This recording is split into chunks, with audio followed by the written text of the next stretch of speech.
Hey, Friendos, Steve here. Dan Larson. And welcome back to Going In Raw, the only wrestling podcast you need to be listening to right here at youtube.com/Steven Larson, and available wherever podcasts can be found. Be sure to leave us a rating, review, or a comment if you're listening to us in the audio realm. If you're watching us on YouTube, be sure to hit that subscribe button, the little notify bell next to it. Make sure you always get your notifications. We're also on the Patreon at patreon.com/Steven Larson. At the $20 mark, you can participate in this episode, not this particular one, but the Matt Chat. The Matt Chat episodes of Going In Raw. Well, Going In Raw is the show. Matt Chat is Going In Raw is the brand. The kind of show that it is. It's the brand. It's the brand, and then this is the show. Yeah. It's Matt Chat. Yeah. Where you ask questions. And we answer them, hopefully. Patreon.com/Steven Larson. Yeah. We get your video questions. Mm-hmm. We answer them here on the show. Correct. Under the brand umbrella Going In Raw. Show Matt Chat. First question this week from Loki Richard. Ooh, he's of talking Freak about, Legion. Oh, man. Big, ooh, Charlotte. Ooh, controversy. Let's see what he has to say. Hello, Steven Larson. Loki Richard, the Freak of Fly here with another Matt Chat question. My Matt Chat question is, can Charlotte and Ronda be in the main event of WrestleMania without Becky Lynch? Have fun with the debate. I'll see you soon. Thank you, Loki. Thank you, Loki. There's one reason why it cannot main event. Yeah. Crowd will dump all over it. Yeah. This couldn't even be on the card. It could. Just couldn't be on last. Let me add some disaster strikes. Becky Lynch injured. Definitely won't make it to Mania. That's a different circumstance. I'm just saying if Becky was legit injured, different circumstance. But if they just proceeded with Mania as the match, and then Becky was in like the Women's Rumble in the pre-show, oh wow, or not on the card at all, oh man, just dumped on. Yeah, dumped on. What if she's actually suspended for 60 days? Dumped on. 5 days after Mania, she shows up. Dumped on. She goes to All Elite Wrestling. Yeah. Yeah, it'll get dumped on. Even if she got injured, they would at least have to think twice about pulling the trigger on this one-on-one. They would have to think about it. No, because I think if Becky was injured, I think a lot of people would assume, oh, she probably would have been in this match had she not gotten hurt. She's hurt. That's outside of her control, outside WWE's control. So I'm not saying the chorus. I think if she got injured, you'd toss Asuka into that match somehow, some way. I don't know how. I don't know how either. But man, yeah, you couldn't. I don't think you could just roll with this. I think it's Becky or GTFO. Certainly as a main event, yes. But what you said is true. The crowd would just dump all over it. It would be a big stain. They want to keep Ronda pretty clean, and it would be a big, nasty crap mark. You thought Brock Reigns won at Mania 31 got a bunch of boos. Man, I wouldn't compare to this. Yeah, I just don't see how it could happen. This would be a deafening cacophony of boos. That's an eloquent way of putting it. Thank you.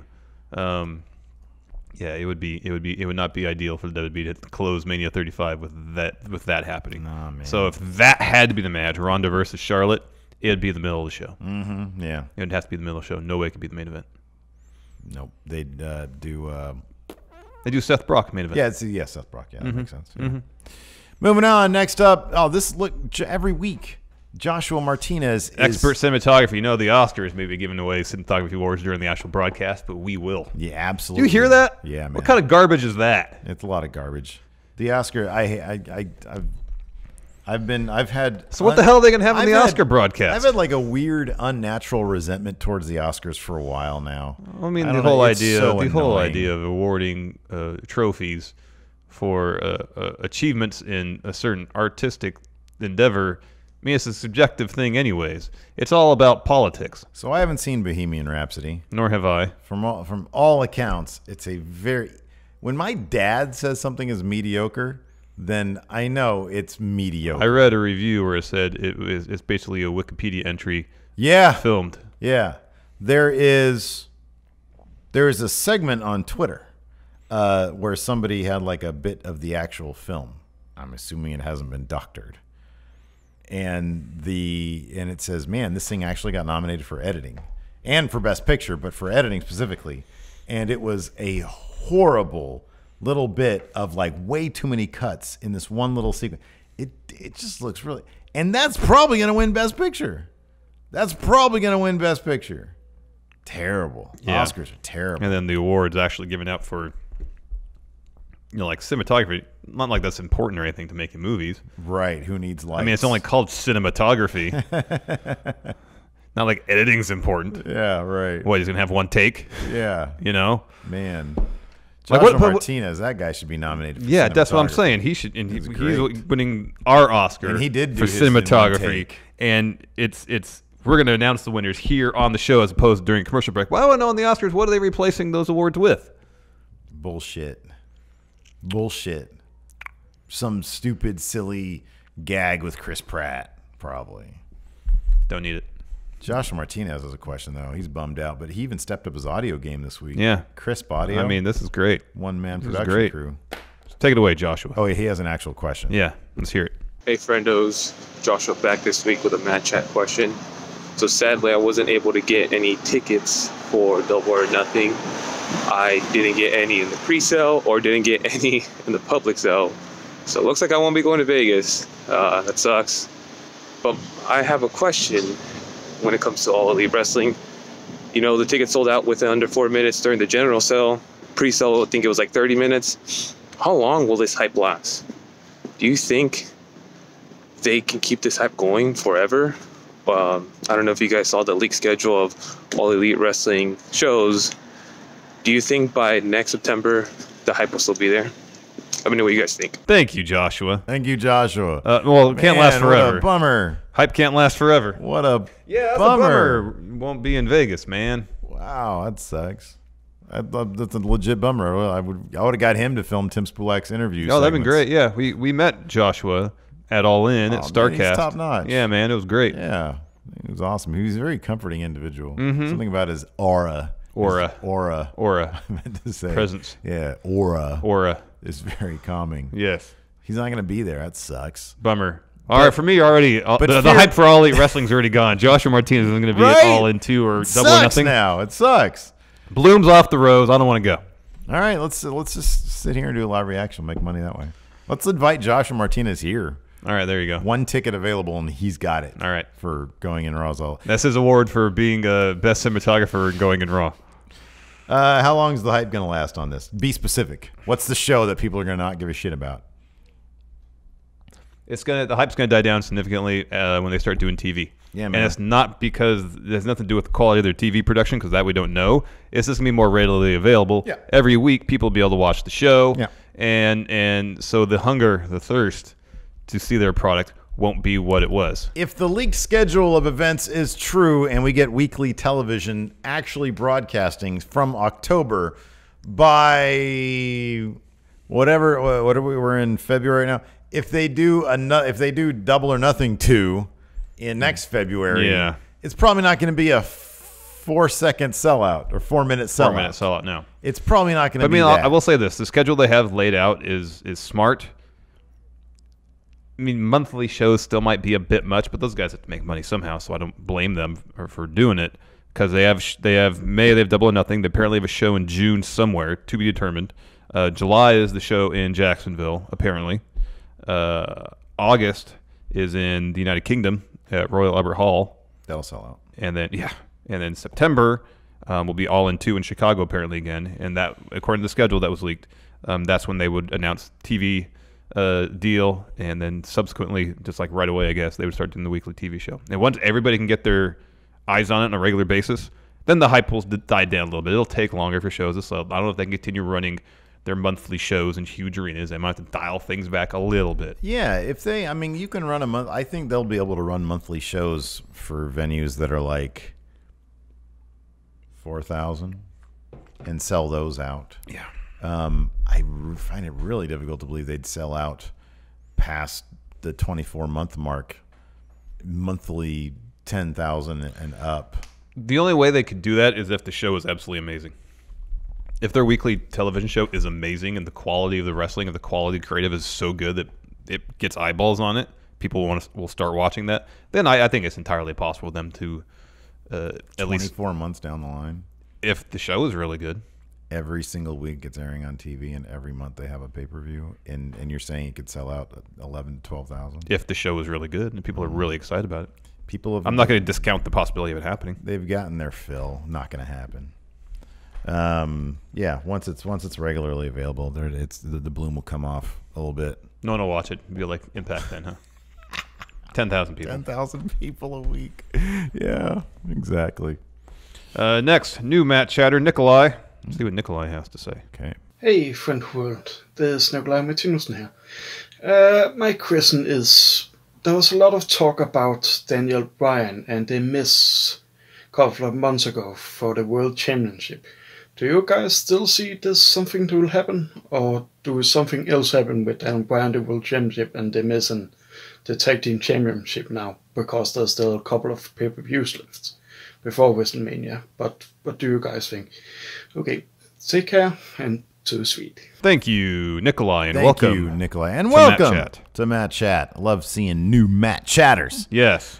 So every time we lay out a roadmap for a superstar, oh, Daniel Bryan, we've already got this mapped out. He's going to go to WrestleMania. They throw a wrench in the plans. Oh, yes. And we got a big old one here with heel Daniel Bryan, the new Daniel Bryan. New. And to answer your question, Nikolai, my personal opinion, no. We're not still going to get Daniel Bryan versus The Miz at WrestleMania. It's obvious this Shane Miz thing is pretty hot. Don't see them losing those titles to the Usos. In fact, I don't see them losing those titles anytime soon. To anybody. They're a hot team. Yeah.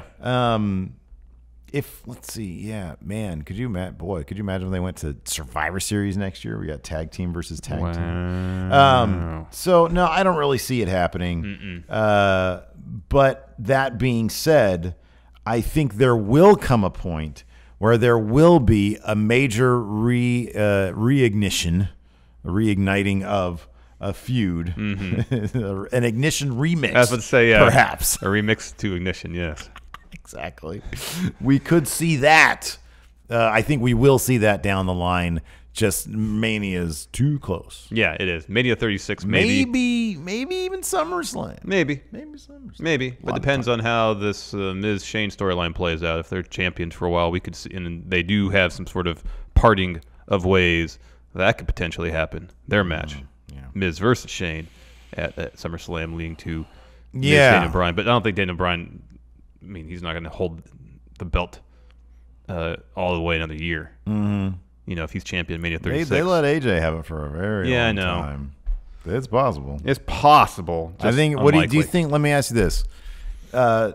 Take yourself out of the equation, because I know you and I both personally have loved the new Daniel Bryan stuff. Do you think, from WWE's metrics, it's been a success? Feels like they really like it. It has a vibe of them really liking it. It does, but I don't know what their metrics for success are. Yeah, me neither. If it's ratings, then no. I'll say this. I do get the feeling that we might see a change in general philosophy once October rolls around and things go to Fox. Yes. I'm not sure we'll see. And like right now, it's entirely within the realm of possibility that a dark horse candidate, months down the line, Mania, post-Mania, like a Mustafa Ali, they might experiment with him as champion. Or even Kofi Kingston. I could see them experiment with that. Yeah. I think once Fox gets their hands on SmackDown, they will probably want more what they would consider marquee names holding that title, assuming the status quo remains the same when they get to WWE lineage. Yeah, we'll have to see. So, moving on. Next. B-Man, Patrick Sparks. Let's see what the B-Man has to say. All right. Hey, friendos, Pat here. All right. Make this quick. What are they going to do with Asuka? Because if that SmackDown Women's title is defended on the pre-show, I'm going to be very upset. Asuka deserves better, so does that title. There's nobody on the main roster who's really believable at all to fight Asuka for the title. And I don't want it to be Nikki Bella. That was an idea from a friendo on Tuesday's show. I don't want it. So, who gets called up from NXT to feud with Asuka? Or how do they make it relevant enough to go on the main card? Thanks, friendos. Bye. Thank you, B-Man. So, Larson, what's going to happen with Asuka? I'm sorry, everybody. I'm sorry. Whoa. You went first last time. Yeah. Stop. Get some help. I'm nearly certain that Asuka Actually, not nearly certain. I wouldn't even thought about it, except I think there at the bottom mentioned in chat for our SmackDown recap the possibility of Asuka taking on Nikki Bella. That's not a pre-show match. That's not a kickoff show match. Wait, I'm sorry. Does there the bottom have inside information? I don't know. I wonder if he just threw it out there. He just thought it. And I saw that. I was like, oh, yeah, that's a possibility. That's a high-profile match for Asuka. Yeah. That wouldn't be on the kickoff show. Yeah. So, sure, I'll be into that. I'm bummed out that Ember Moon got hurt because I thought if they'd built it right, we could have had Ember versus Asuka, and that's not a kickoff show match. It is. No, Mania is Ember Moon? She's hurt. Oh, man. She had elbow surgery. Oh, crap. Like right after the Rumble. Oh, I forgot. Literally right after the Rumble, they announced it. So I had thought Nikki Cross, because they had a great match, last women's standing match at NXT. Again, they have time to build. And then they just had Nikki lose to Ruby Riott on Raw. So evidently, that's not in the cards. So if we want to keep Asuka off the kickoff show, I think if some good creative, it can happen. I think Carmella Asuka, that's not a kickoff show match. Carmella's a two-time former champion, one-time former champion. Yeah. Not a kickoff show match, but she's a face, so I kind of feel like, yeah, it's Nikki or Carmella. Those are the two options. And Asuka has to, Carmella beat Asuka twice with the help of Ellsworth, so Asuka needs to get that W. I don't know. I'm going to say this. It's a kickoff show match. Look, y'all need to get used to this. It's a kickoff show match. Asuka versus Mandy Rose. I think Absolution, they're going to have a good showing at the Chamber to solidify them as a heel tag team that people take seriously. However, I think very quickly they're going to pivot because they seem to enjoy the idea of them being a tag team when it's kind of convenient, but Mandy Rose kind of being the focal point when they come out in tandem. I didn't notice how they did it this past week on SmackDown. Whose music played? I think they came out during a commercial break. Oh dear. 2 weeks ago was Mandy Rose's music, and they were there as a tag team. Yeah. So I think we're gonna get Mandy Rose versus Asuka. I do think that it's probably, even though I don't think it should be, I don't want it to be, it's probably going to be a kickoff show match. Right now, the SmackDown Women's title is being treated, I think, better than the U.S. title. Who has the U.S. title right now? R-Truth. Yeah, okay. Definitely better than the U.S. title. It's being treated on par with the Raw Tag Team titles. I don't know. The Raw Tag Team title. They released on TV this week. Dude, that hole. Asuka has not been on TV in, 3 weeks? The Raw Tag Team title hole was so deep. It's going to take the revival of having just a series of stellar 30-minute matches on TV every week for 3 months before those things are even close to relevancy. I guess we can just agree that save for like a handful of belts, most of the belts aren't held in terribly high regard by WWE. Well, no, look, okay, so the SmackDown Tag Team titles are hot right now. That is the Universal title. Universal, Intercontinental still good? Yeah, WWE title is still up there. Yeah. And then the Raw Women's title. So like half the belts are valued seemingly, while the other half, yeah, whatever. I think that it's just this. I think the SmackDown Women's, now that I think about it, the SmackDown Women's title and the U.S. title. And, the U.S. title's in the garbage. Just above that is SmackDown Women's and Raw Tag. Everything else is hotter than those. Yeah. Everything after that is actually in fairly decent shape. Fairly decent shape. I feel like all this, like the top titles for the respective for the women's division, the respective brands should be. I agree, but it's not. Yeah, that's bogus, man. So I'm going to say it's going to be Mandy Rose. I think that's actually kind of likely.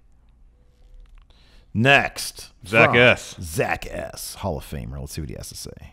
What's good, Stephen Larson, many friendos out there? It is your Matt Chat Hall of Famer, Zach S, coming at you from his new humble abode, his new place, nice.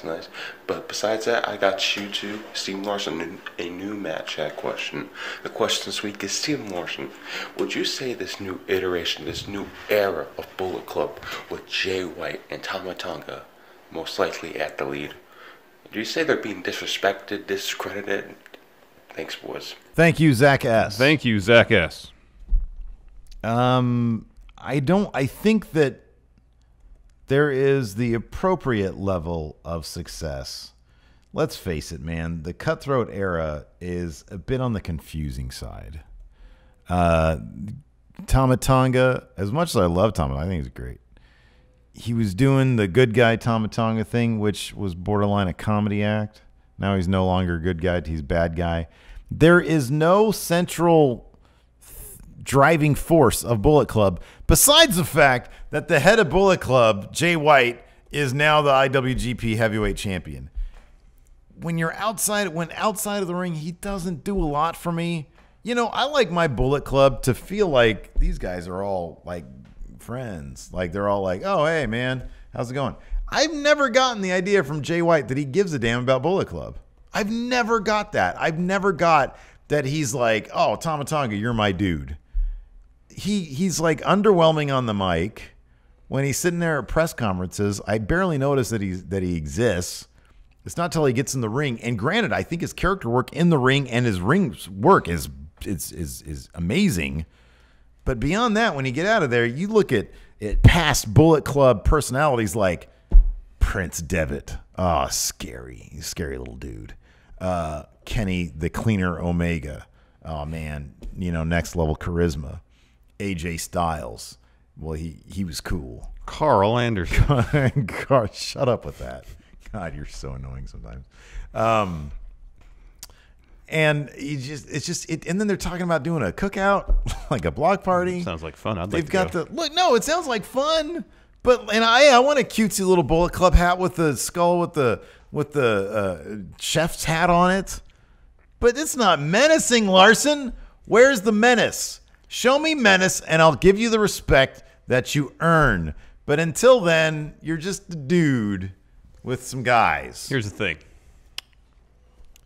I understand your point of view from like the macro, the grand scheme. Here's the thing. We don't watch all the stuff. That's definitely true. So we don't know all the little story beats that are being hit along the way. We just see like the big movements, So we don't see what leads up to Tama Tonga saying, I'm good guy Tama Tonga now. We don't see what led up to him becoming bad guy Tama Tonga once again. Twitter. No, there's talking stuff. Talking to what culture cultaholic on Twitter? It was all in 6-man tags. 8-man tags. Who wants to watch that? That's where they tell the stories. That's where they tell these little story beats, I man. didn't need to watch everything to understand how cool Bullet Club used to be. I didn't need to watch everything. Well, by the time you got into it, you knew of the mystique of Bullet Club. You knew of it. It had mystique. Yeah. Now they're just talking about some cookout. They're trying to they're taking a different approach to rebuilding Bullet Club. A bad approach. They're taking it seems like they're trying to make parallels between Jay White and Prince Balor or Prince Devitt. And that's a bad idea. That's a terrible idea. Well, I think to do it literally is not the best idea, but because when Prince was in New Japan, he'd do the reel with the gun stuff. Now it's Cutthroat era; it should all be about knives. I'm serious. Is Jay White going to people and doing this? He's doing this. He shouldn't do this. Going up to people. He shouldn't be doing that. It's all about knives for him. He should be doing this to everybody. There's no intensity to his outside the ring persona. There's none, and it's not even like subtle. There's not even like, oh man, there's a simmering subtlety to it. He just comes off as sort of a kid. Well, I mean, he's like 24. Well, we gotta watch his press conference. Yeah, I saw some stills of a different press conference where he's got like a really nice looking suit on and black sunglasses. Yeah, and he's kind of like maybe he was cooler then, leaning back in his seat and stuff. Yeah, maybe he was cooler. Was it as squeaky as yours? I hope not. Did Gato put some WD-40 on? No, I think he probably just tightened the nuts and the bolts beforehand. Okay. They're in a rebuilding mode. There's still a lot of really good talent there.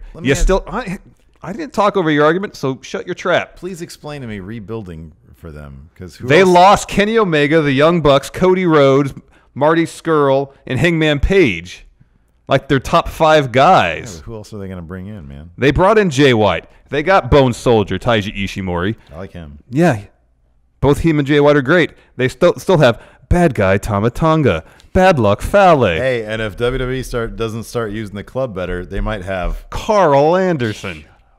Don't throw me the softball. You don't be hit a home run with it, man. All right. there's still a lot of talent there. They're rebuilding. They're trying something new. It's not going to be obviously it hasn't been a smooth transition, but it's going to be hard to have a smooth transition when you lose the magnitude of talent that you lost. They're rebuilding right now. I like Jay White a lot. When he first debuted as a Switchblade, we were like, what the heck? He's not leathery enough. He's not grizzled enough. He doesn't seem tough enough. Yeah. In the ring, I buy it completely now. I'm not that familiar with his promo work outside of the ring, so I'm not going to pass judgment on it. Mm-hmm. I just don't know. As he grew into the Switchblade character, I'm hoping he grows into the role of leader of Bullet Club. Yeah. And we'll go from there. Yeah. I have a positive attitude about it. Well, that's good. I look at what's in front of me and I say yay or nay. And in this case, so far, I don't feel like nay. Based on what I've seen, I haven't seen enough in front of me to make a decision one way or the other. I feel like you have, though, man. I kind of feel like you have. I haven't. Look, all I ask is just keep it real, man. I am keeping it real. It's not real. Yay or nay? Hard yay or nay, Larson? Yay or nay? Life isn't that simple, man. It is. Yay or nay? It's just not a yay or nay thing. There's a spectrum in between. Yay or nay? I don't even see what that is. It's an itty bitty little thumbnail. Itty bitty little Jay White. Look. Yay or nay? Really? That guy? That was years ago. Find the picture of him in his suit and sunglasses. Let's see here. Hold on. Look at that. Look at that. He's like 15 pounds more muscle on him than the other picture. What? He's not. Anyways, let's move on. Next, we got Therith Tabata submitting a question from the Friendoverse. He looks so tiny. Look at that. Yay or nay? If you stood next to him, you'd be thinking again about, oh, he looks so tiny. Probably not. I probably wouldn't. How tall do you think he is? He's probably about your height. Probably not. I'd be like, you know what? He's probably here's the thing about him. 5'11", 6 foot, 225, Here's 230. He looks like a very friendly guy. Yeah, so does Finn Balor. Hey, man, how's it going? This cookout is great. It's so awesome. Love the cute Bullet Club shirt. Very clever. How about this? What if he cuts all the meat with a switchblade knife? That seems awkward. If he does it super smooth, then it would go a little ways towards building some respect. There's way there. Xena 64. He's next. Let's see what Xenos has to say. We're not going to agree on this. No, we're not. All right. Salutations, friendos. Bray Wyatt should make his comeback appearance anytime soon, and it's got me questioning because I really do want him to succeed. And my question is, how should Bray Wyatt return? Should he just come all the way repackaged? Should he just stay away from the main event, go in the mid-card? How can Bray Wyatt come back and succeed as be looked as a real competitor and a real legit superstar? I want him to do well. He was my favorite a while back, but now it's just they drew him to the ground. Thank you. Goodbye. Thank you, Zenith64. Really, all that Bray needs, he needs his mystique back. Yeah, dude. And that's probably easier said than done. Nah, man. But when he was at his coolest, it's because he had mystique. Here's how you do it. What, you're done, right? No, I'm not done. Oh, you had more? Yes. Wow. You always assume I say 2 sentences and I'm done. You're really on edge today, you know that? It's because you keep cutting me off, and I'm tired of it. Wow. All right, go ahead. Head up to here. All right. He doesn't need any of the supernatural stuff. He doesn't need satanic powers. Doesn't need that. Satanic powers are just friend the production truck. Doesn't need that. He just needs mystique. He needs a focused direction, a plan, and his mystique. And he will be over huge. Plus he's got to put some wins together against like major opponents. That's sort of the biggest thing. Yeah. But then that's pretty much it. I don't think it's like the equation doesn't seem too hard. Yeah. People want to like him. People want to get on board the Bray Wyatt train. Mm-hmm. They just be given a reason to. Boy, that's a good idea. Train engineer, Bray Wyatt. Mystical train engineer. On top of the train, man. Maybe do the supernatural thing. Ghost train. Dude, here's what you do. Dinosaur train. Dinosaur train. He's a conductor / archaeologist. Oh, no, shoot. Not archaeologist. Anthropologist? No. Where did archaeologist? Who digs up dinosaur bones? Archaeologist. Okay, then archaeologist. Or anthropologist. No, anthropologist. That's about humans. Okay, archaeologist then. Okay. Yeah. I thought that was his artifacts. Well, I think it deals with dinosaurs too. Okay, very well. Hey Siri, who digs up dinosaur bones? Siri didn't hear me. I got it. Paleontologist. Sure. That's what I was trying to think of. Paleontologist conductor driving the dinosaur train. You took the scenic route on that one. You could have stopped when I cut you off because you didn't really say anything of substance after that. Listen. Here's what you do, man. What do we do? Well, number one, the only thing you said that was actually true. Well, no, you said he needs mystique, he needs wins. All right, you're done. Next question. How about this? What? You rehash one of the best storylines of the Attitude Era. Terrible idea. Don't rehash anything. The higher power. He's the higher power, man. Let's move on to Thereth Tabata's question. Because I do like this, though. He helps Daniel Bryan along with Luke Harper, and it all comes back from when Daniel Bryan was part of the Wyatt family. You find out that the Wyatts had planted those seeds in Daniel Bryan exclusively for this moment. He wins title. Rowan shows up. Wyatt and Luke Harper show up. They're the new Bryan family. Bree gets supernatural powers. She's Sister Abigail. Birdie can fly. Cause get it, Birdie? Yeah, I get it. Flying babies? You should have stuck what you had written down here with Wyatt Compound Cookouts, too, with heavy machinery. Well, I feel like I went heavy on cookouts in the previous question. Well, then you could have just been consistent throughout. Let's just go to Thereth Tabata. He's got a question from the Friendo verse. Thereth Tabata. Take it away, Thereth Tabata. Hey guys, this week's question comes from Mr. Lipkin on Patreon and David Lipkin on Facebook. He contacted me and he wanted me to ask you guys this question. He wants to know, what's the difference between a good swerve and a bad one? Thank you, Thereth Tabata. I'm going to answer Thereth Tabata's question first. It's pretty simple. The difference between a good swerve and a bad swerve is a good swerve is if the audience gives the appropriate reaction you're looking for. Vis-a-vis, if they are incensed.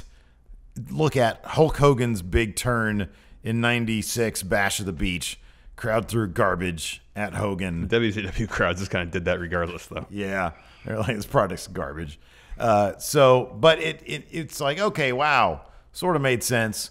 They looked at Hogan, this old guy, not getting good reactions anymore. What's he going to do? Desperation goes bad, reinvigorates his career, aligns with a couple of cool guys like Kevin Nash and the denim sporting Scott Hall. So, okay, crowd, wow, really into this. Big reaction, great swerve, maybe best swerve of all time.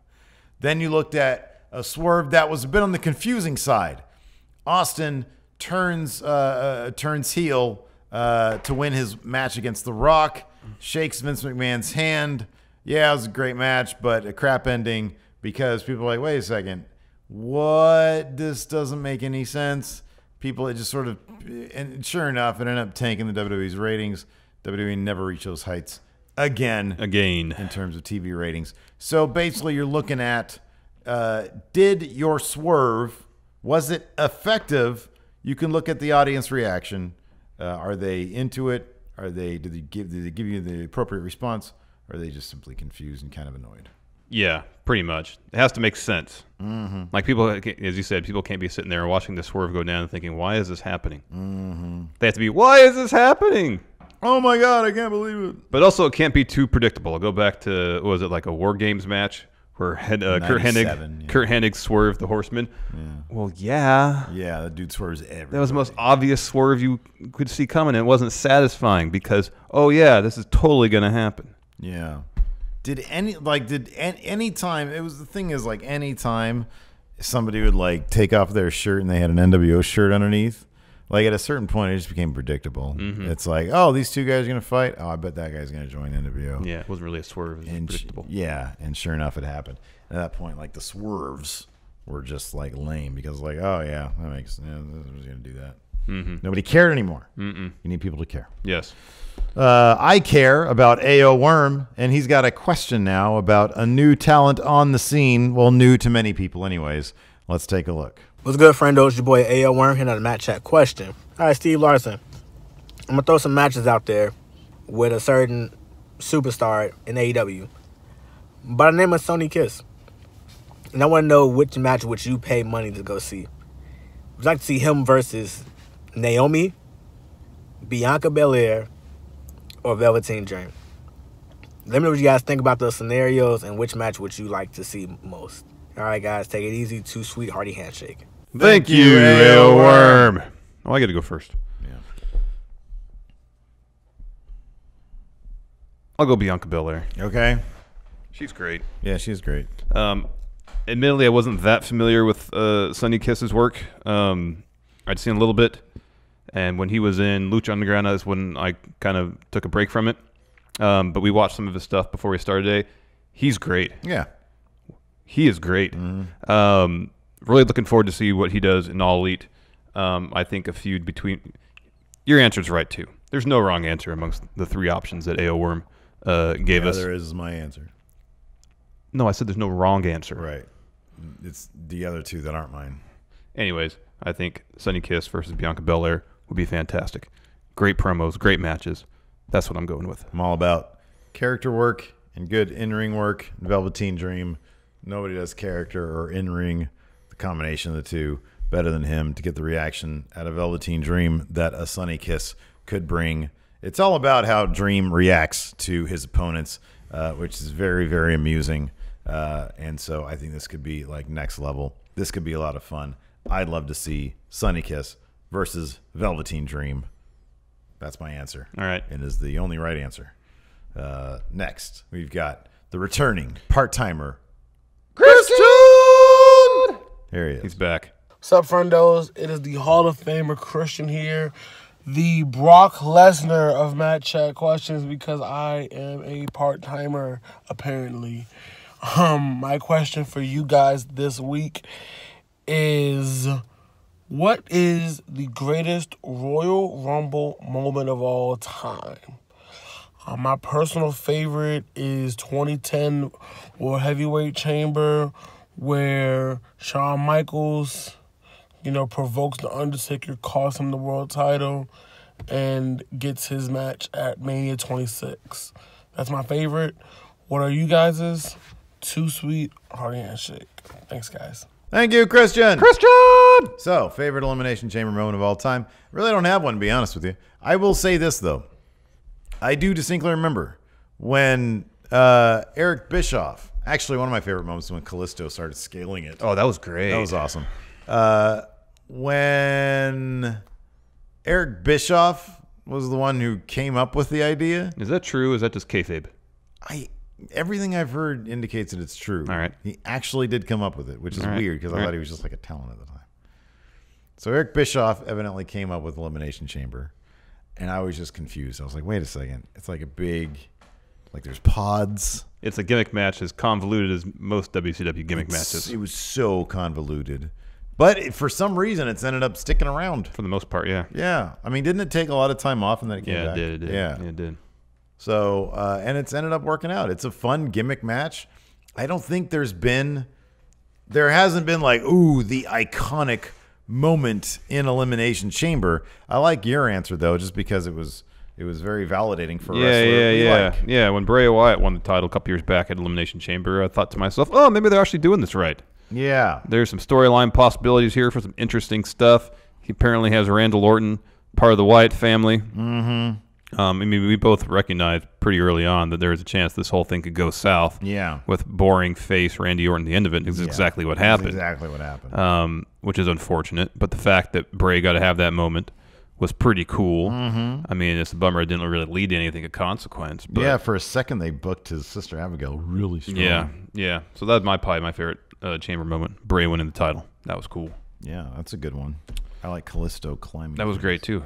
Next, Christopher Rampersad's got a question. Oh, man, he's heated, too. Yeah, see what he has to say. Hello, Steven Larson. So my question is, who is the worst push wrestler? In my opinion, I think the Warrior is the worst push wrestler.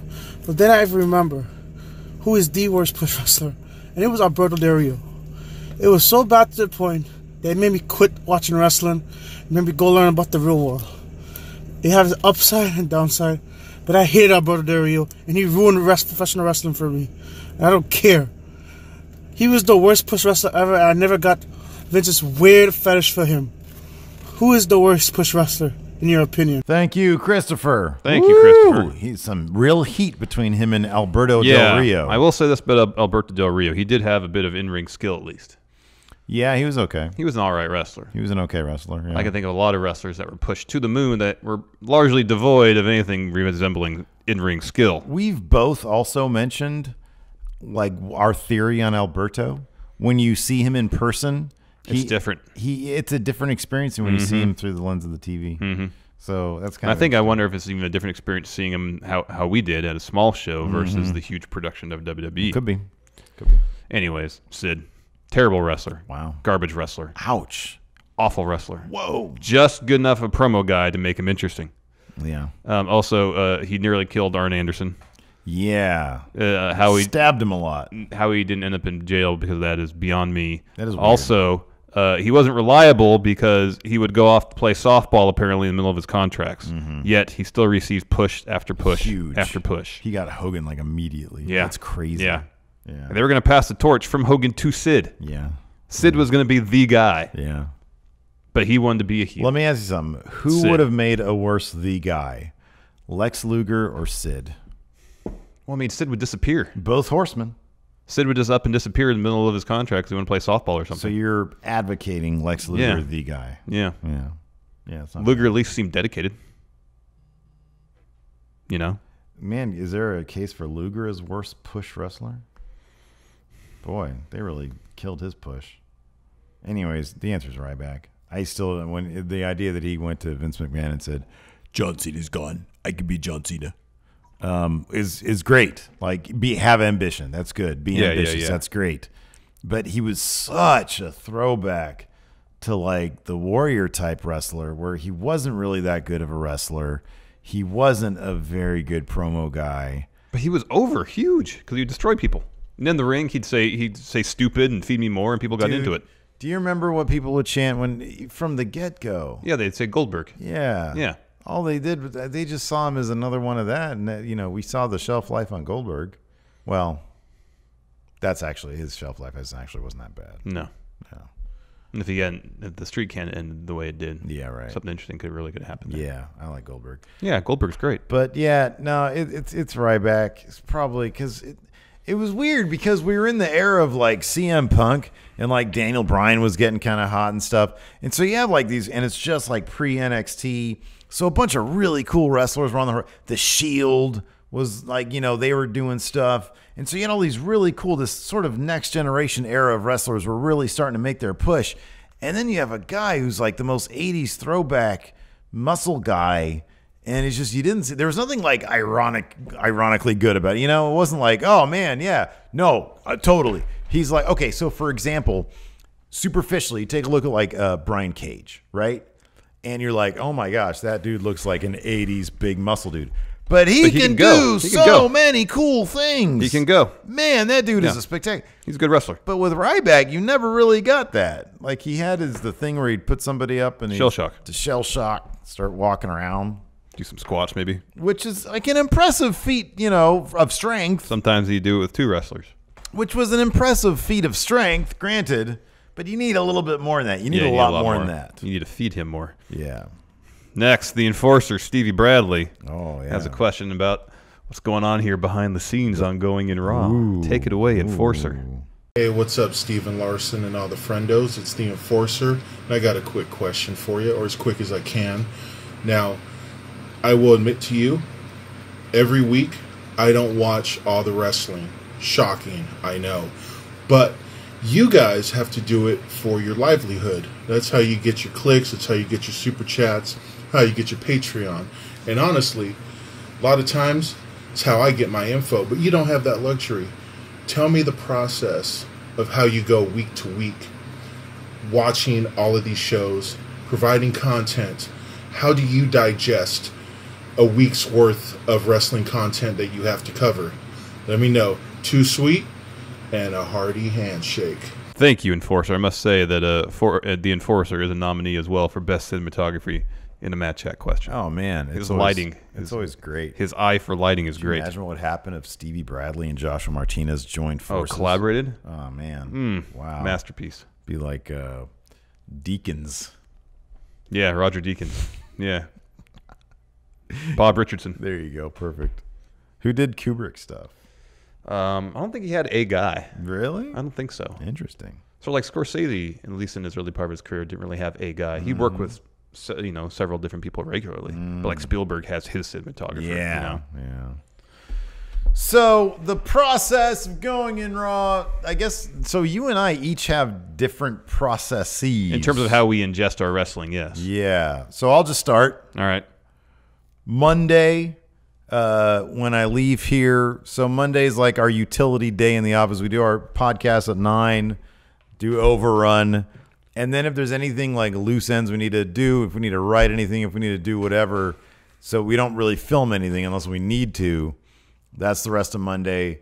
I go home, or I try to go to the gym first, go home, spend time with the family. At 8 o'clock, I retreat to my home office. And while I'm working on other going in Raw stuff, like designing shirts, designing stickers, doing whatever, I'm watching Raw from 8 to 11 Pacific time. After that, on Tuesdays, I do the same thing. We shoot our stuff here. Tuesdays, we do our gaming live stream after our show.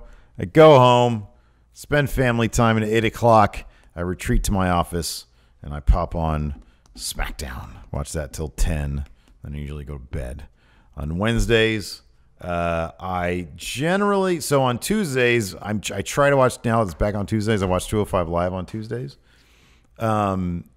Then at the gym, I'll watch NXT UK, which only leaves me one thing to watch at night, which is NXT. Thursdays, don't have to do a damn thing, which is great. And then Fridays, again, don't really have to do anything. My process isn't too dissimilar, except I'm not watching it in your home office. I'm watching it in my living room. Okay. I don't typically Wednesday nights. I have to watch all of the 5 gin and tonics. 1.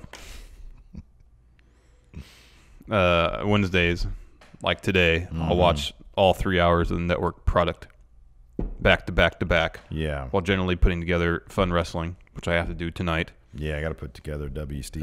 Thursday, usually I'll go home, family time. After the kids go to bed, I cut Matt Chat. If I don't get it done Thursday during the day here at the office.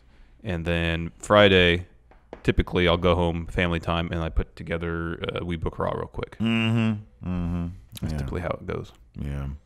On the weekend, sometimes I'll do stuff. I'll tinker around with like, or is there anything we could do differently, like for our live streams, for our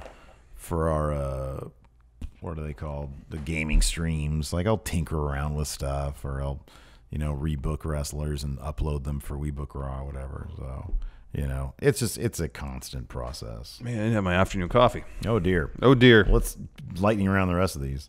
Dunce Cat has a question. Let's see what he has to say. What's going on, Steven Larson? Dunce Cat back here with another Matt Chat question, sitting in my, I guess, official Matt Chat chair. My question is, what short-haired wrestlers would look good with long hair, and vice versa? 3 each, I guess. Go crazy. Thanks, friendos. Thank you, Dunce Cat. Thank you, Dunce Cat. Who has short hair that look good with long hair?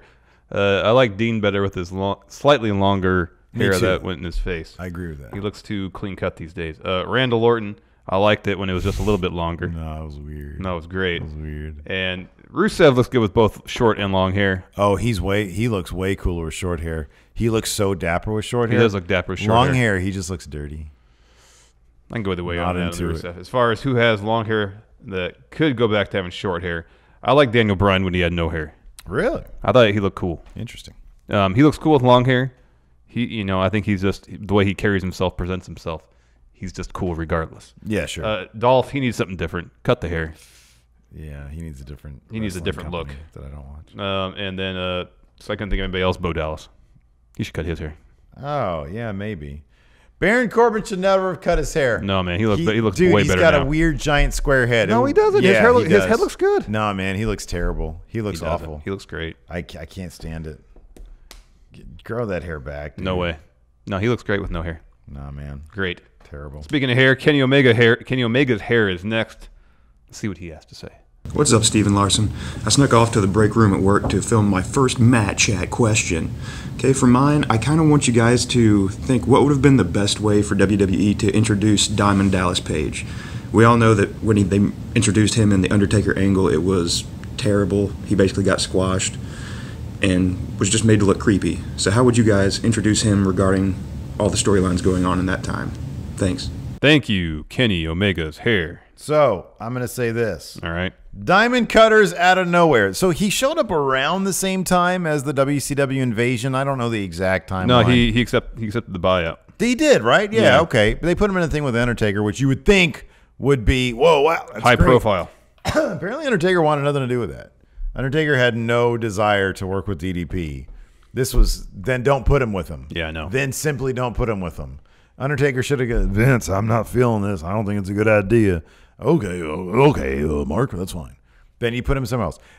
When Booker T attacked Austin at Vengeance 2001 to lead to Jericho winning that title, I think maybe you do this. Maybe instead of Booker T, who could be put anywhere and succeed, Booker T versus Undertaker. That'd be great. Diamond Dallas Page comes in.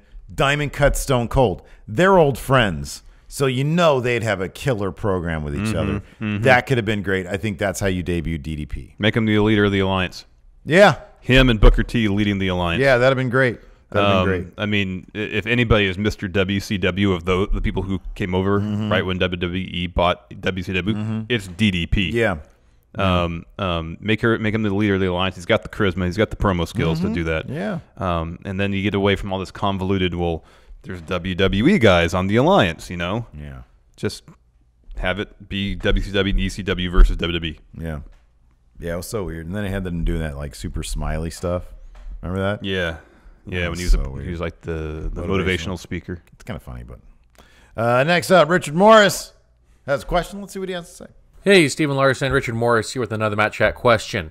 With Elimination Chamber coming up on Sunday, I'd like to know what gimmick matches would you guys like to create, and who would be the first individuals in that match? Thank you very much. Too sweet and a hearty handshake. Thank you, Richard Morris. Thank you, Richard Morris. You have your answer written down here. It's a good answer. I wrote down tables, ladders, and bears. Well, I have an Inferno Gauntlet match. Whereas Inferno match, but it's also a gauntlet match. In order to get into the ring, like the ring is surrounded by fire, you have to go through fire to get into the ring. No, there's like a propulsive thing that shoots you into the ring. Sort of like what Kalisto uses to get in the ring. It's a trampoline. Old-timey footage? Yeah, it's great. Something like that.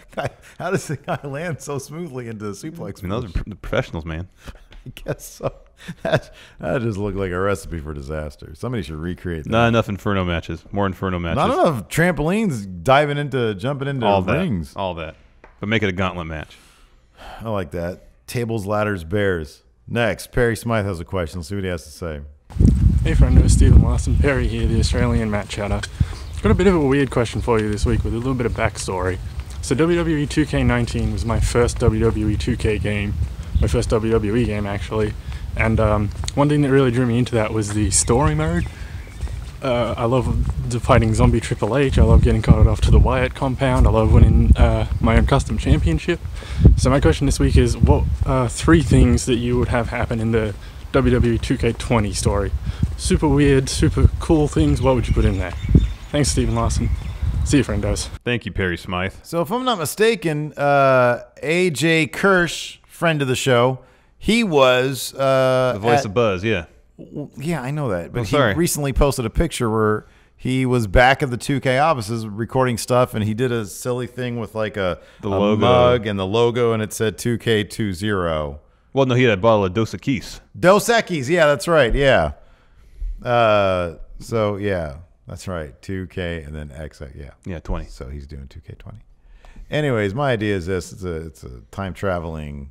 It's him again, but this time he starts traveling. There's that great question, I think, from last week or this earlier in the podcast this week, where somebody said, if you could quantum leap into wrestlers, and where would you go? And you said Montreal Screwjob, and I was very curious about that. That's what I asked you. And so this would be Buzz, you know, I don't know what happens at the end of my career mode. I'm sure he gets the Universal Championship. He ends up stepping into a time machine and leaping from life to life, striving to put right what once went wrong. All right. But because everything like is wrestling, so like he would leap into Bret Hart Montreal Screwjob, and he would try to fix that scenario. All right. You know. I just feel like every my career mode just kind of follows the same template. Whereas right, that's why you want to time travel. You start in NXT, you work your way through NXT. Kind of. We had like 2 matches in NXT maybe when we did my career mode. Then you go to the main roster, and then you go through stuff on the main roster, and then this you're year it's a lot weirder. They get like the Hardy compound and Zombie Triple H. No, we haven't played through the rest of it. Focus on the weird stuff. The Make weird it weirder. Stuff, yeah. What would be your main storyline though? This is. I feel like you should have options. Like there should be, like in an RPG, you got various character classes, and each of those classes have different attributes. Mm-hmm. And I feel like based on whatever character type you pick, there should be a different, distinct storyline for each of them. That'd be nice. So, like, say you pick someone that's like Bray Wyatt. Mm-hmm. So you play through, X number of hours, Bray Wyatt. So part of your time is your time in the ring, part of the time is time outside of the ring. Yeah. And so you build up the mythology of Bray Wyatt. You're going the compound. You're doing whatever Bray Wyatt does there. Or how about this? Even better, make it like a GTA 5 thing. Oh dear. Where you got your matches laid out, but then you got this map that you have to drive. You have to go make towns, city to city. I like that idea. Drive. Life on the road. You got to book your hotel rooms. Oh, that's good. You got to stop at the convenience store to get snacks for your drive. Yeah. You got to get in little misadventures along the way. Open world wrestling. Yes. Oh, I like that. That's a good one. You have a stadium that WWF is at, and then instead of going to that, you go to the one that WCW's at. You drive there instead. And you happen to have a puffy shirt in your luggage. You show up. Huge debut. You go in there and you rip your contract up. Yeah. Next from Stephen M. See what Stephen M has to say. It's George Linguistic Expert Stephen M here with another match chat question. Now, earlier this week I basically had to coup de grace my recycling bin to get the trash down on it so I could fit more in, which made me think, what wrestlers will be the best at helping around the house, and what finisher will be the supreme household chore finishing finisher? Pick one each and debate. Too sweet. Ready handshake. Shoulder link. Thank you, Stephen M. John Cena. He seems very, very tidy. Very neat. He'd be the guy who'd be going around. Exactly, and if I'm hiring him to do my housework for me. For the people listening in the audio land, I did the thing where you rub your finger on something to check for dust. Yes. Check for dust. Well, the answer is Kenny Omega. He is the cleaner. The cleaner. He is the cleaner. And he's got a broom. Literally just come out with a broom. Doesn't really do that anymore. No, as far as what finisher would be best for chores, I think pretty much anything that involves throwing. So if you want to, for example, if I have John Cena, I say, hey, John, take out the garbage. He puts the garbage bag over his shoulder, AA into the garbage can. That's good. Hey, John, I need you to fold my laundry. He takes the laundry basket, put it over his shoulders, AA laundry under the bed, then starts folding it. I got a better one. Braun Strowman is very adept at beals. Yeah. So I think the Beal is the best for that. There's the garbage over there. Beal. I think that'd be best for yard work, though. Yeah, sure. But housework. Yeah. You'd be a little more careful with household Take the chores. vacuum cleaner, Beal it over there. No, see, that's it'll no just good. start vacuuming. No good. Yeah, dude. Next, Anthony. It's a question about gauntlet matches. See what Anthony has to say. Hey, Stephen Larson and many friendos out there. It is I, Anthony, the Canadian guy, coming at you with my match chat question this week. Now, we are coming up on the 1-year anniversary of Seth Rollins' gauntlet match performance, which we all hold in our hearts as something that was just incredible. But my question for you this week is, if you could build your own gauntlet match these days, who would you showcase and what would the order of eliminations be? Who would be the person who lasts the longest? Thanks, friendos. Thank you, Anthony. Thank you, Anthony. Remember King of the Mountain, a game we used to play as a kid, where someone was at the top of some sort of structure or hill of some sort, and they'd fend off all comers? Yeah, I love that. That's what King of the Ring should be now. King of the Ring, and it's a pay-per-view long gauntlet match. Yeah. 2 people start, and whoever comes out at the end of the pay-per-view after X number of competitors, 10. Yeah. They're the new King of the Ring. How about this? Gauntlet weekend at Access. This is great because you just stroll by the Gauntlet ring and the entire weekend is a gauntlet match. 2 a.m, gauntlet match still happening. The 5 people, yeah. They always have a camera set up. And they get 200 wrestlers or whatever because it's WrestleMania weekend. Across, WWE has 300 performers? Yeah. Every single one of them. Load them up. Load him up. Who wins this gauntlet weekend? Mustafa Ali. That's a good answer. Yeah, man. And you know what? He starts number 1. There you go. Yeah. Andy Nero. Brother Nero, we've come to the end of questions. He's got one last one. See what he has to say. Hey Friendos, it's the nice guy Andy Nero here with a match chat question. Just taking a few moments away from taking care of the youngest friendo, confirmed youngest friendo, my son Jacob. Just a quick question today. Obviously I received my friendo care package the other day, which I'm really happy about. Cheers. The question I want to ask is, we know that Dijakovic is top-notch super best, but who is WWE's Mecha Santa? Too sweet. Hi, handshake. Take care. Bye. Thank you, Andy Nero. What do you have to say, Steve? As Andy Nero points out, Dominic Dijakovic is top-notch. But you can't boil Mecha Santa down to just one guy, not one person. Give me a break. Mecha Santa is the perfect conglomeration of these people.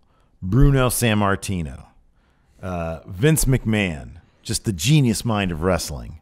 And then the greatest wrestler of all time, Bruno. And then also, because he's a supernatural being that spans dimensions, that one time they signed God for like a one-day contract to fight Vince, that's Mecha Santa.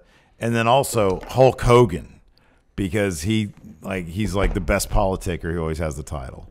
So it's all those people combined into one great being. But then also there is, this is literally true, the face of Chris Benoit turned upside down is sort of overlaid on his face, because that was part of the Create a Wrestler process.